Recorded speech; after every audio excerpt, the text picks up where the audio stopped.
일장기 헌신으로 가득한 삶. 내 이름은 순자. 올해 68이다. 평생을 시골에서 살았다. 남편이 세상을 떠난 뒤 혼자 살기엔 너무 외로워서 아들이 있는 도시로 올라왔다. 그땐 그게 효도받는 길인 줄 알았다. 도시의 아파트는 좁았지만 아들 얼굴을 매일 본다는 게 얼마나 좋던지.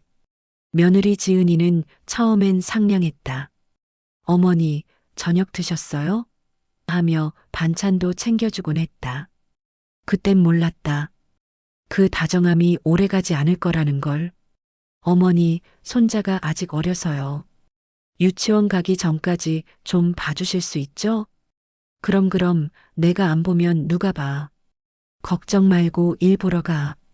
그렇게 시작된 잠시 봐주는 일은 6년이 넘게 이어졌다.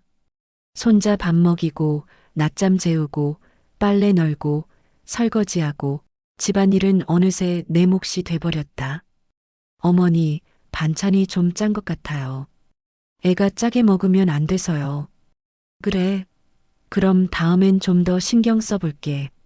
며느리의 말은 늘 정중했지만 마음 한구석엔 작은 가시가 돋았다. 이 집 살림은 내 집이 아닌가? 그런 생각이 들 때마다 아들 얼굴을 보면 그냥 참았다. 엄마, 요즘 세상엔 시어머니가 남이라잖아요. 괜히 며느리 일에 간섭하지 마. 지은이도 스트레스 많대. 남이라 그 말이 참 이상했다. 내가 낳고 키운 아들이 나더러 남이라 했다. 그 말이 머릿속에서 며칠을 맴돌았다. 남이면 내가 왜 이 집 살림을 하고 있지? 그래도 식구인데 식구면 같이 사는 거 아닌가? 하지만 그때마다 마음을 다잡았다. 그래, 며느리 입장도 있겠지. 젊은 사람들 사는 세상은 다르다잖아. 그래서 용돈 한 푼 안 받고 손자도 봐주고 명절에도 음식 다 하고 아플 때도 티 안 냈다. 그게 어른이니까, 그게 시어머니니까. 여행 갈 때면 나는 늘 집을 지켰다. 어머니는 더워서 힘드시죠? 이번엔 쉬세요. 그 말이 고마워서 웃었지만 돌아서면 마음 한켠이 허전했다. 냉장고 문에 붙은 가족 사진 속에서 나는 늘 뒤쪽 구석에 서 있었다.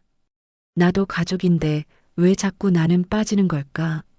그날 이후로 나는 점점 말수가 줄었다.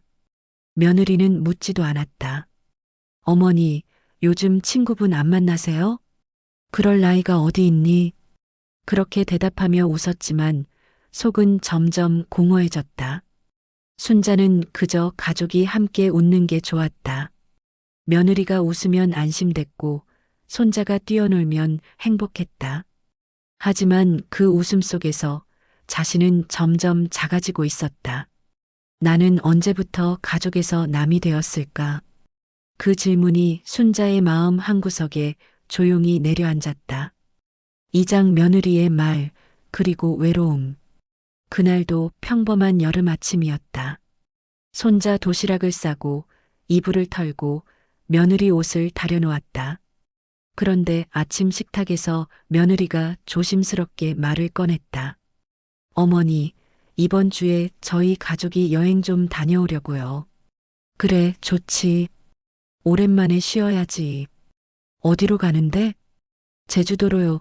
아범도 일 바쁘다고 못 쉬었잖아요. 근데 어머니는 이번엔 같이 안 가셔도 될 것 같아요. 왜? 나도 비행기 타본 지 오래됐는데. 어머니는 더운 거 힘들어 하시잖아요. 그리고 애도 다 컸으니까 이제 우리끼리만 좀 시간을 보내보려고요. 그 말 들을 땐 그냥 그런가 싶었다. 그래, 젊은 사람들끼리 여행 가는 게 좋지. 그런데 그날 밤 이불 속에서 눈이 저절로 젖었다. 다음 날 지은은 여행 준비로 분주했다. 택배 상자가 도착하고 캐리어에 옷이 차곡차곡 쌓였다. 냉장고 반찬통에 스티커가 붙었다. 어머니용 반찬. 마치 나를 위해 남겨진 것이 아니라 먹을 거리만 챙겨두면 된다는 표시처럼 느껴졌다. 이게 가족이지 그래, 가족이긴 하지. 근데 왜 이렇게 조용하지?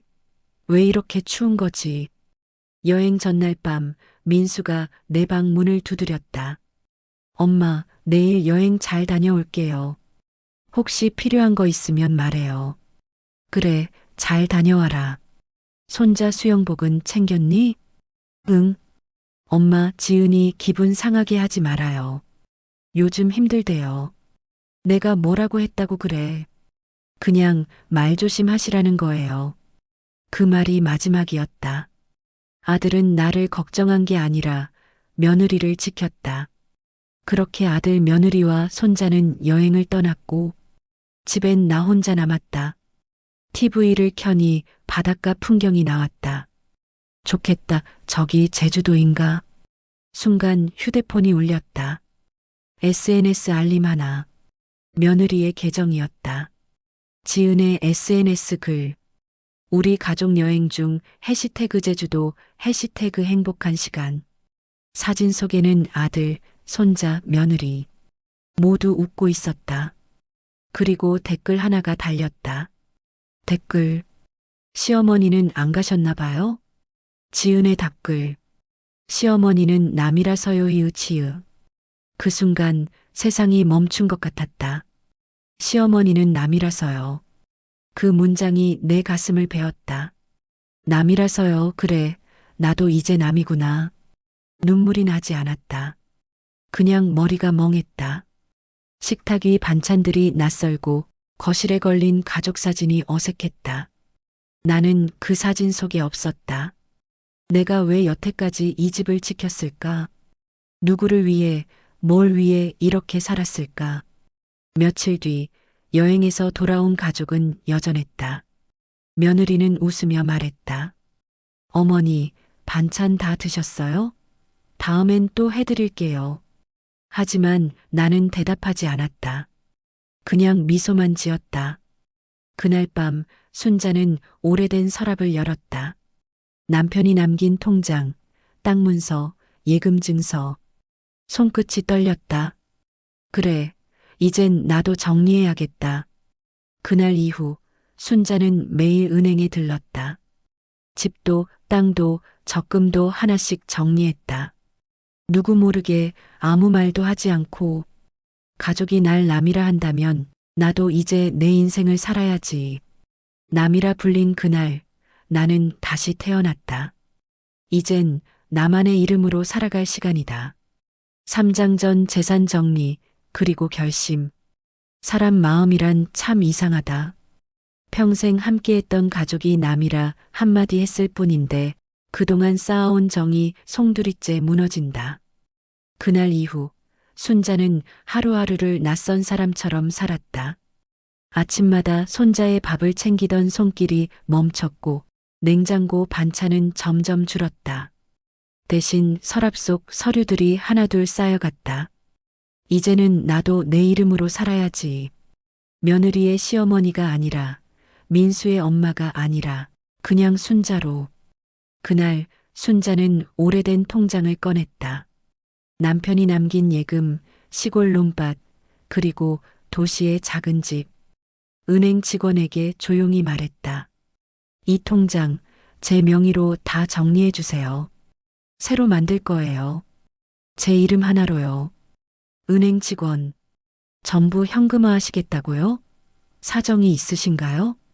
네, 이제 제 인생을 새로 시작하려고요. 며칠 동안 순자는 은행과 부동산을 오갔다.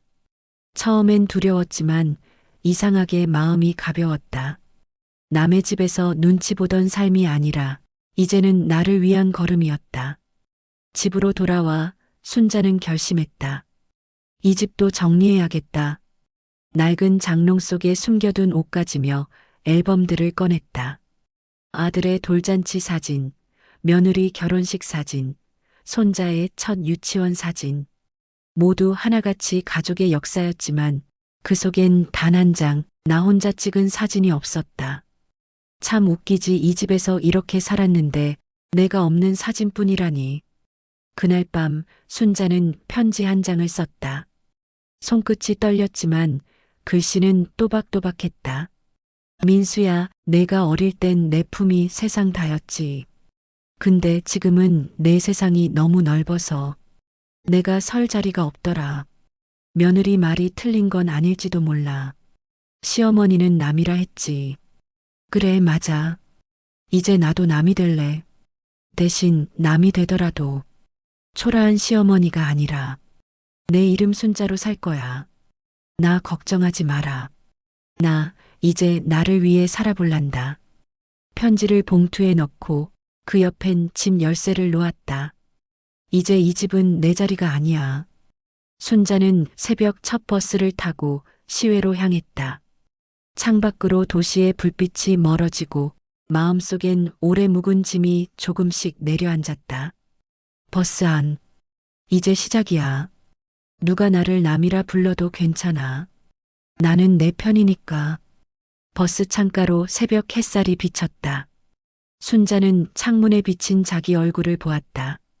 주름진 얼굴, 그러나 환하게 웃고 있었다. 그날 이후 순자는 모든 걸 뒤로 한 채 남편과 함께 살던 시골 근처 바닷가 마을로 향했다. 어릴 적부터 좋아하던 그 바다, 언젠가 저 바다 근처에 조그만 집을 짓고 살면 좋겠다. 했던 소원이 다시 떠올랐다. 그래, 이제 그 꿈을 이룰 때가 왔네. 순자는 마을에 작은 빈집을 하나 구했다. 벽은 허물어져 있었지만 창문 너머 바다가 보였다. 여기면 돼. 그녀는 직접 청소를 하고 페인트 칠을 했다. 하루 종일 일하고 밤엔 별빛 아래 앉아 컵라면을 먹었다. 이상하게도 그 맛이 눈물 나게 좋았다. 순자는 그곳에 자신만의 작은 게스트하우스를 차릴 생각을 했다. 사람들이 잠시 머물다 가는 집. 나도 이제 누군가에게 따뜻한 쉼이 되는 사람이 되고 싶다. 그녀의 눈빛엔 오랜만에 생기가 돌았다. 이제 더는 누군가의 시어머니가 아닌 나로 사는 삶이 시작되고 있었다. 모든 걸 버리고 떠났지만 그게 끝이 아니었다. 오히려 그때부터 내 진짜 인생이 시작되었다. 사장 제2의 꿈 사이다 같은 인생. 바다는 언제나 새로웠다. 같은 파도는 한 번도 없었다. 나도 그랬다. 이제 매일이 처음이었다. 순자는 바닷가 마을의 작은 언덕에 있는 집을 직접 고쳤다. 벽지 대신 흰 페인트 칠을 하고 낡은 문에는 손수 해바라기 문패를 달았다. 그리고 간판 하나를 걸었다. 바람이 쉬어가는 집. 그래, 이제 여긴 내 집이다. 내 이름으로 세운 첫 집. 하루하루는 고단했지만 즐거웠다. 아침이면 직접 커피를 내리고 낮엔 마을 사람들과 시장을 다녔다. 밤이면 여행객들과 모닥불을 피워놓고 이야기를 나눴다. 사장님, 여기 밥 진짜 맛있어요. 비결이 뭐예요? 비결이라 그냥 정성이지요. 내 손맛이 가족을 지켜줬던 때가 있었거든요. 이젠 그 손맛으로 나를 지키는 거예요. 그 말을 하면서도 순자는 스스로 놀랐다. 이제 과거를 이야기하면서도 마음이 아프지 않았다. 그저 한 시절이 지나갔다는 걸 인정할 수 있었다. 게스트하우스엔 다양한 사람들이 머물렀다.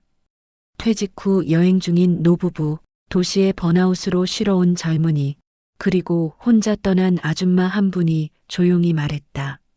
저도 시어머니랑 사이가 안 좋아서요. 이상하게 여기 오니까 마음이 편하네요. 그럴 때 있죠.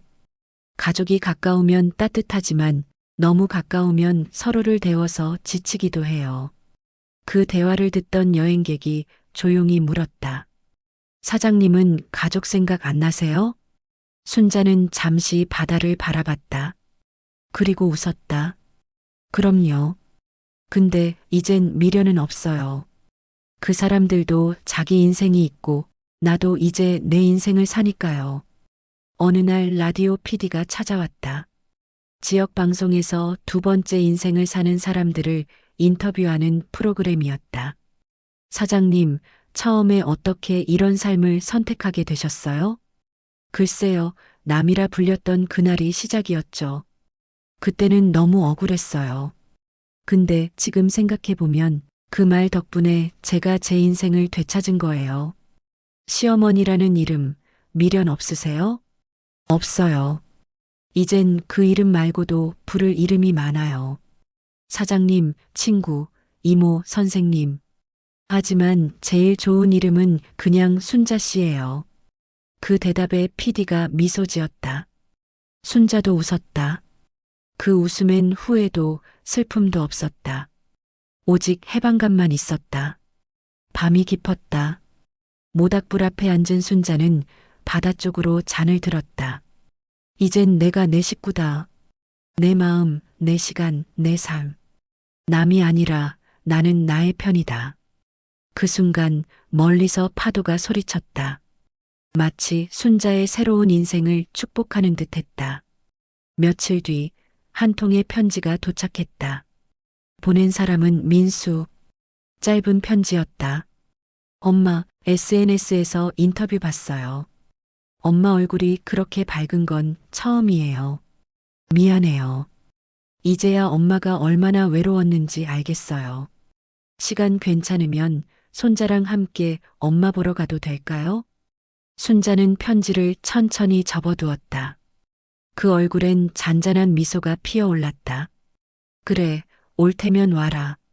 이제는 너희를 위해서가 아니라 내가 보고 싶어서 기다릴 거야. 사람은 누구나 누군가의 가족으로 태어나지만 결국엔 자기 자신으로 살아가야 한다. 나는 오랜 세월 시어머니였고 아내였고 어머니였지만 이제는 나 자신으로 산다. 내 인생의 두 번째 봄, 이름 없는 자유가 내게 왔다. 시어머니는 남이라며 그 말이 내게 상처였지만 이젠 그 말이 내 날개가 되었다. 남이 되어서야 나는 나로 살 수 있었다. 시어머니는 남이라며 어느 어머니의 두 번째 봄 마칩니다.